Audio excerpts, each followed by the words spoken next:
Hello everyone, Desert Gardener here, and today we're talking tomatoes and autumn.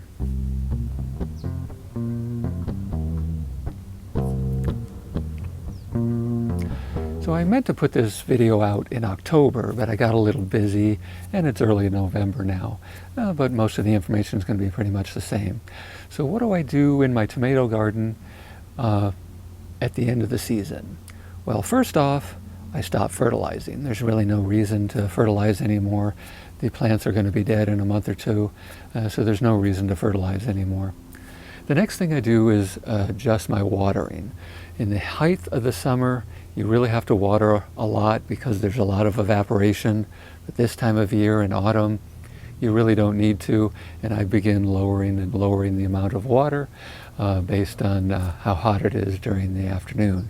So by this time of the year, I'm really just watering once a day for a few minutes. So the next thing I want to talk about is which tomato produced the best. Now I did a taste test video earlier on in the season, but it was too early to really know which one was going to be the best producer by weight by the end of the season. Well, we have a winner, and that was the Arkansas Traveler. It did absolutely the best. By weight, I probably got more from those plants than I did all the other tomato plants combined. Now the Amish Paste did pretty well. It produced very late in the season, so early on I was getting almost nothing, but it definitely picked up later in the season, but still not enough to surpass the Arkansas Traveler. So if you're in the desert and you're looking for a tomato that produces well in the heat, I definitely recommend the Arkansas Traveler. So next, what did I learn this year? Well, the biggest thing is I was getting a lot of weeds in my tomato garden this year, so I'm going to be putting more mulch down.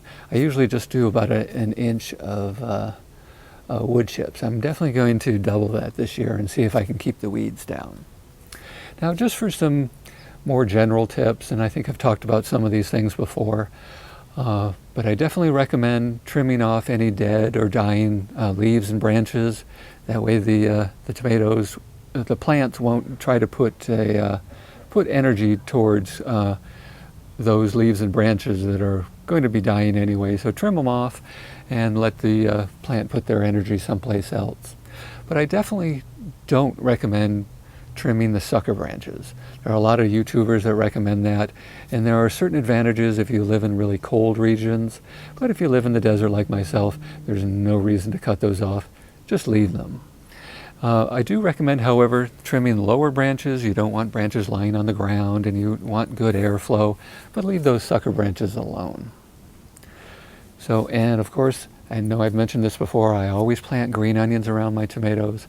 Definitely helps keep the hawk moths away, as well as their eggs, which turn into the tomato hornworms. So ever since I've been putting green onions in my garden, I've had no tomato hornworms. It's been working out very well.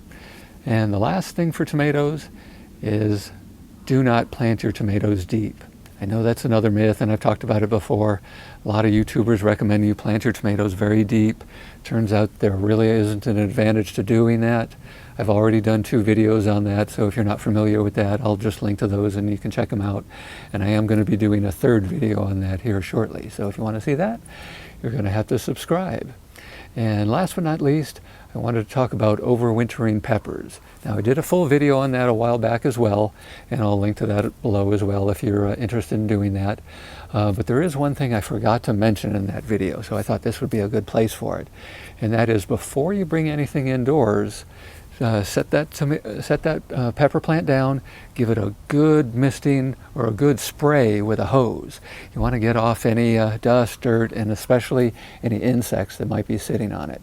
Then take some neem oil and give it a really good spray. You want to, again, keep any insects off that plant before you bring it inside. Otherwise, you could be bringing insects indoors with that plant. Well, that's about all there is.